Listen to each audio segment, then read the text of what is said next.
12 months ago, I had a crazy idea. What if I invested every penny I made from this YouTube channel into index funds? Could I reach a crazy goal like 100,000 just from my side hustle? I'd always dreamt of starting a YouTube channel, but had no idea whether it would actually make any money. Let's recap on how the journey has been going so far. In episode 1, we reached 15,000, episode 2, 21,000, episode 3 was 36,000, and the last episode we got up to 43,000. I have to admit, this year hasn't been without its challenges, with stocks falling to end Wall Street's worst year since 2008, with the S&P 500 being down nearly 20%. A few years ago, this challenge would have been much easier while the market was on an upward trajectory. But despite things being rough this past year, it's actually great for the series, because investing isn't an easy upward ride. In fact, it's far from it. And by showing you it's not just amazing returns, hopefully it's far more transparent and relatable to what you'll actually be going through. My goal this year is to try and hit 100,000 by the end of the tax year at the latest, but there's a couple of big obstacles in the way which could jeopardize the entire challenge. And to overcome these, I'm going to have to take some pretty drastic action to ramp things up. But first, let's see how the past 3 months have been going. At the moment, my YouTube income is split into 4 categories. YouTube ads, that's the ads you see that play on my videos. Affiliates, these are some of the links in my descriptions. If people sign up, I may get a reward. Sponsors, they're the paid ads within my videos.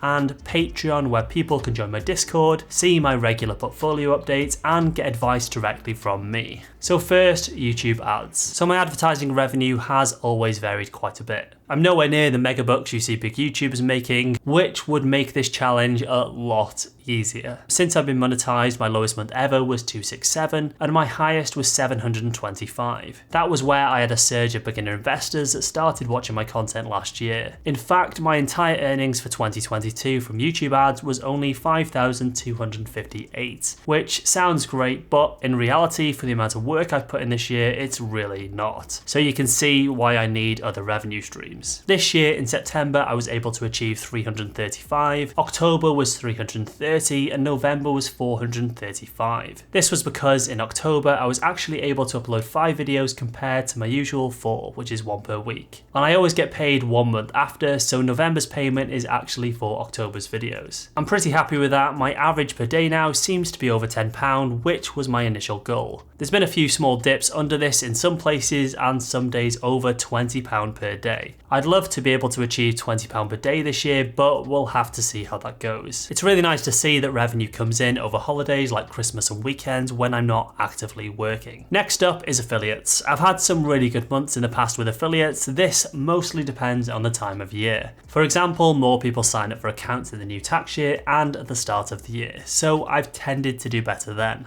Back in June, I had an incredible month at 5,800 off the back of the ISA season. But this does tend to drop off towards the end of the year, and you will see. In September, I managed to achieve 2,379, October 1,266, and November only 751. Still fantastic numbers. I'm not sure I'll be able to get anywhere close to that 5,800 again, but super grateful for it last year. This one is tricky because there's plenty of affiliate programs I could join which pay out huge, but I'm only going to recommend products that I would actually use myself, so it's about finding the right fit. Moving on to sponsors, this is similar to affiliates in that I'm super picky. I get so many offers for sponsorship, but I have to be super selective in who I work with. I've been lucky to have a couple of really good sponsors who have supported the channel on an ongoing basis. So in all 3 months, I was able to achieve £1,000 per month. From the new year, this is going to change because one of them is crypto related and the crypto market isn't doing so great. It will reduce, which is fine. I've just got to be a bit more creative in ways of generating money. But it does give me the opportunity to work with some other sponsors too. Patreon has been going quite nicely. I really love the little community we've been building on Discord and being able to help people more closely. Patreon does sadly take some hefty fees, but it's a nice platform. This came out at 208 in September, 196 in October, and 200 in November. My plan with Patreon is really to work on adding as much value as possible. I'm considering building some software, essentially a portfolio tracker, as I think portfolio trackers just suck. It's a ton of work, so I'm not completely sure yet on how feasible it would be, but it's definitely on my radar for this year. So if we total everything up, in total September came out at 3,924, October 2,794, and November was 2,405. A slight decline towards the end of the year, but still impressive to see. So let's go to the totals. So in total, my complete earnings for YouTube now are 45,645, and I've been doing it for 22 months. My average monthly earnings are 2,074, and based on spending 10 hours per week on YouTube, some weeks it's more and some weeks it's less, but that gives me an average of 51.87 per hour. Not too shabby for a side hustle. I'd love this to become more of a full-time role, but we'll just have to see how things progress through this year. So in total, that gives me 9,124 to invest. So I've added that to my Vanguard account, and I'm waiting on my government tax relief, which will be 2,281 on top of that,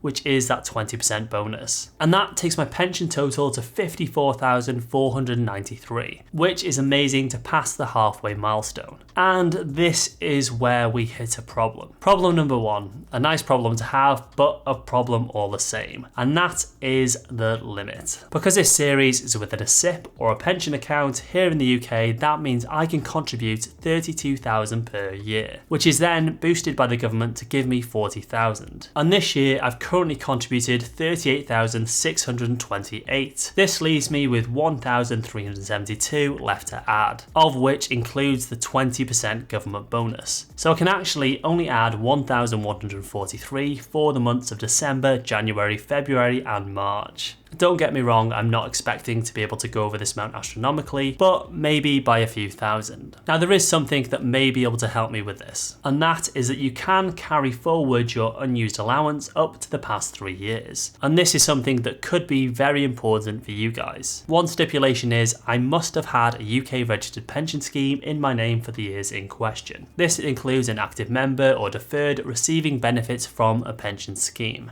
and I don't. I only set the pension up last year, so I've likely only got 1 year I can carry forward, which should still be around 24,000. Not that I'll contribute that much, but it may cover me. I can't actually try to do it until I hit the limit for this year. So the plan is after this episode and I have December's earnings, I'll max the limit and see what's possible. Now there's a second issue I have again with the limit, and that is how much you can add. So starting from April 2023 to the end of March 2024, I can only add a total of 40,000 more to the pot. So quick maths, 54,000, let's add the remaining for the year, which is 1,373 roughly. So let's say 55,000 plus 40,000, if I'm lucky enough to be able to hit that next year, that will leave me at 95,000. And bear in mind, I could definitely make under 40,000. So I'll need to be aiming to make at least a 5 to 6% return in the next year. If you've been following this series so far, you'll already know that I paused my investing back in May because of the uncertainty in the market, which actually worked out pretty decent. And well, it's time to start investing again. Now the year ahead is likely going to be rough, but with a 20% knock to the S&P 500, it seems like a far better point to start averaging back in. So here is what I'm going to do. Every month, I'm going to be investing 3,000 from my cash balance. I really wanted to automate this, but Vanguard currently has no way of doing it automatically, which is a shame. So each month, I'm going to be manually putting 2,000 into my Developed World ETF and 1,000 into my S&P 500 ETF. The safer approach is to just go for the Developed World, which already contains a huge portion of the US, but I do think a lot of the growth will still come from the S&P 500. I'd likely fully go in the S&P 500, but I want some extra security of the Developed World one. So by doing this, I'm sort of dipping my toes in the Developed World one, but keeping a much higher majority in the S&P 500. And also bear in mind my ISA portfolio is heavily invested in the UK already. And here is how my charts are looking, so you can see I've actually managed to get in at lower points than I did in April and May. And so far, my total return has been